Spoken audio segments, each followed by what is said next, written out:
நான் மட்டும் இல்ல, எல்லாருமே நம்மளுடைய பள்ளி பாடப்புத்தகத்துல ஒரு பாடல் படிச்சிருக்கோம். தொண்டு செய்து பழுத்த பழம் தூய தாடி மார்பில் விழும் மண்டை சுரப்பை உலகு தொழும் அப்படின்னு சொல்லிட்டு பாவேந்தர் பாரதிதாசனோட பாடல். அப்ப இருந்து நம்மளுக்கு ஆரம்பிக்கும். பட் அப்போ நம்மளுக்கு அந்த அளவுக்கு சமூகத்துடைய சூழல் தெரியாதனால நம்ம அவருடைய தேவை நம்மளுக்கு புரியாம இருக்கும்.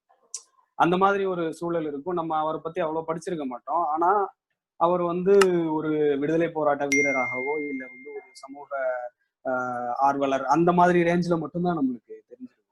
அப்புறம் ஒரு ஸ்டேஜ் வரும், நம்மளுக்கு கல்லூரி போற காலம்.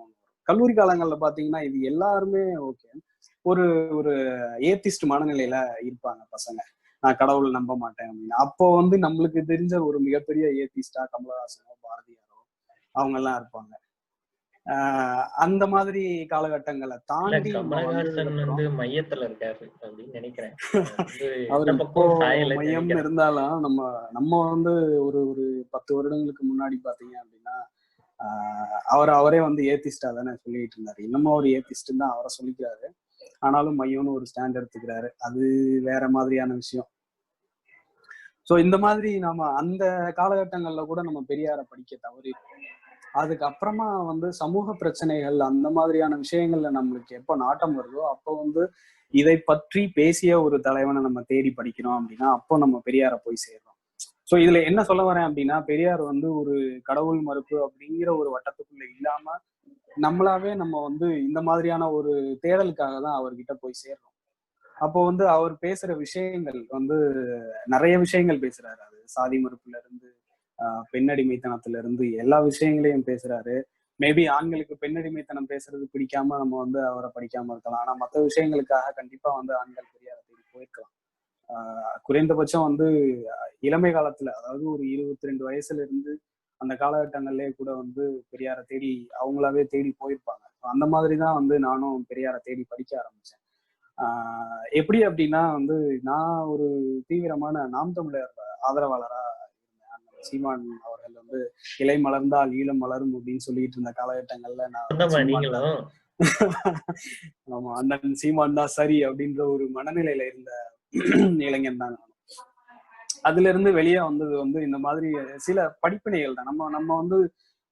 நம்ம நம்மளே ரெஃப்ரெஷ் பண்ணிக்கிற ஒரு விஷயம் தானே இந்த மாதிரி புத்தகங்கள் படிக்கிறது. அது படிக்கும் போதே நம்மளுக்கு தெரியும் பேசுறது சரியா இல்லையா அப்படின்னு.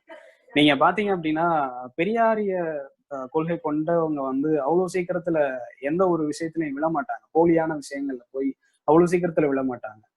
அது ஏன் அப்படின்னா அவங்க அவ்வளவு படிச்சிருக்கிறாங்க. அவங்களுக்கு தெரியும் இவனுடைய டார்கெட் இதுதான் அப்படின்றத கொஞ்சம் ஈஸியா கண்டுபிடிக்கிற நிலைமையில தான் இருப்பாங்க. பெரியாரிய கொள்கையை ஃபாலோ பண்றவங்களே இவ்வளவு தெளிவா இருக்காங்கன்னா அப்ப அவர் எவ்வளவு தெளிவா இருந்திருக்காரு அப்படின்றதுதான் ஒரு விஷயம். அவர் அதாவது ஒரு ஒரு 100 வருஷத்துக்கு அப்புறம் வரப்போற விஷயத்த கூட அப்பவே சொல்லி வச்சுட்டு போயிருக்காரு.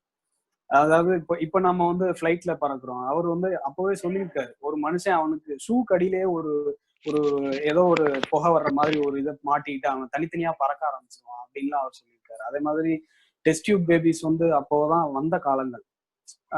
அது சக்சஸ் ஆயிருக்கு. ஃபர்ஸ்ட் விஷயம் சக்சஸ் ஆயிருக்கு. அது அவருடைய கடைசி காலகட்டம் 1972 முதல் டெஸ்ட் டியூப் பேபி சக்சஸ்ஃபுல்லா பண்ணியிருக்காங்க. அப்புறம் ஸ்பெர்ம் பேங்க் ஆரம்பிச்சிருக்காங்கன்னு சொல்லி அவருக்கு தெரிய வரும்போது அவர் ரொம்ப வருத்தப்பட்டார். என்னால இன்னும் ஒரு 50 வருஷம் உயிரோட இருந்திருந்தால் நான் இன்னும் இந்த விஞ்ஞானத்தோட வளர்ச்சியை பார்த்து மகிழ்ச்சி அடைஞ்சிருப்பேன் அப்படின்னு சொல்றாரு.